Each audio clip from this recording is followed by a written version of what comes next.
അപ്പോൾ ഇന്ന് നമ്മൾ ഒരു ചിക്കൻ കറി വെക്കാൻ പോവാണേ. സത്യം പറഞ്ഞാൽ കുക്കിംഗ് ഒന്നും വലിയ പിടുത്തമില്ല.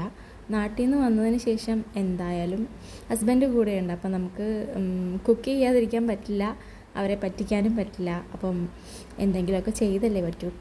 ഇന്ന് ചിക്കൻ കറി വെക്കാൻ പോവാണേ. കുക്ക് ചെയ്യുന്നതിൽ ടെൻഷനൊന്നുമില്ല, പക്ഷേ അത് കുക്ക് ചെയ്ത് കഴിഞ്ഞ് കൊടുക്കുന്ന ആൾ നല്ലതാണ് എന്നൊരു അഭിപ്രായം, അല്ലെങ്കിൽ അതിനെക്കുറിച്ചൊരു കമൻറ്റ് പറയുന്നത് വരെയുള്ള ടെൻഷൻ, അത് വേറെ ഒന്ന് തന്നെയാണ്.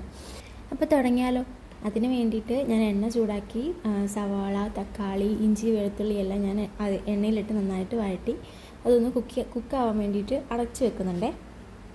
അതവിടെ ഇരുന്ന് കുക്കാവുന്ന സമയം കൊണ്ട് നമുക്കതിന് വേണ്ട മസാലക്കൂട്ടൊക്കെ എടുത്ത് വെക്കാം. മുളക് പൊടി, മല്ലിപ്പൊടി, ഗരം മസാല, പിന്നെ മഞ്ഞൾപ്പൊടി, ഇതെല്ലാം ചേർത്ത് ഒന്ന് ഇളക്കണം. ഇവിടെ എരിവ് കൂടുതൽ വേണ്ടതുകൊണ്ട് തന്നെ ഞാൻ അതിനനുസരിച്ചുള്ളതാണ് എടുത്തേക്കുന്നത്. അതെല്ലാം ചേർത്ത് നന്നായിട്ട് ഇളക്കി യോജിപ്പിക്കണം. ഇത് എൻ്റെ കുക്കിംഗ് രീതിയാണ് കേട്ടോ. ഇത് എത്ര പേർക്ക് ഇഷ്ടപ്പെടും, അത് കറക്റ്റാണ്, എത്രത്തോളം കറക്റ്റാണെന്നൊന്നും എനിക്കറിയില്ല, എങ്കിലും ഒരു പരീക്ഷണം. അങ്ങനെ നന്നായിട്ട് ഇളക്കി ആ മസാലയെല്ലാം അതിൽ പിടിച്ച് കഴിഞ്ഞിട്ട് ഞാൻ ചൂടുവെള്ളം ഒഴിച്ച് കൊടുക്കുന്നുണ്ട്. ഗ്രേവി എത്രത്തോളം വേണോ അത്രത്തോളം വെള്ളം ഒഴിച്ച് കൊടുത്ത് അതൊന്ന് തിളച്ച് തുടങ്ങുമ്പോഴത്തേന് ഞാൻ ഇച്ചിരി ആവശ്യത്തിന് ഉപ്പിട്ട് കൊടുത്തിട്ടുണ്ട്. പിന്നെ നമ്മൾ കഴുകി വൃത്തിയാക്കി വെച്ചേക്കുന്ന ചിക്കൻ പീസ് ഓരോന്നോരോന്ന് അതിലേക്ക് ഇട്ട് കൊടുത്തു.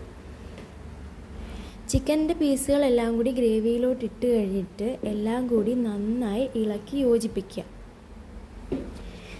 തിളച്ചപ്പോഴത്തേക്കിനും ചിക്കൻ കറിയുടെയൊക്കെ ഒരു മണം വരുന്നുണ്ട്.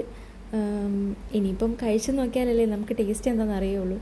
അപ്പം അത് തിളച്ച് തുടങ്ങിയിട്ടുണ്ട്. അതിലേക്ക് ഞാൻ അടുത്തതായിട്ട് കറിവേപ്പില ഇടാൻ പോവാണ്. കറിവേപ്പില നമ്മുടെ ലാസ്റ്റ് പോയിൻ്റ് ആണല്ലോ. ആവശ്യത്തിന് കറിവേപ്പിലയൊക്കെ ഇട്ട് ഒന്നുകൂടി ഒന്ന് ഇളക്കി കൊടുത്ത് മൂടി വെച്ച് വേവിക്കുകയാണ് ഞാൻ ചെയ്തത്. അപ്പോൾ എൻ്റെ ചിക്കൻ കറി ഇഷ്ടപ്പെട്ടിട്ടുണ്ടെങ്കിൽ ലൈക്കും കമൻറ്റും ചെയ്ത് സബ്സ്ക്രൈബ് ചെയ്ത് സപ്പോർട്ട് ചെയ്യണേ.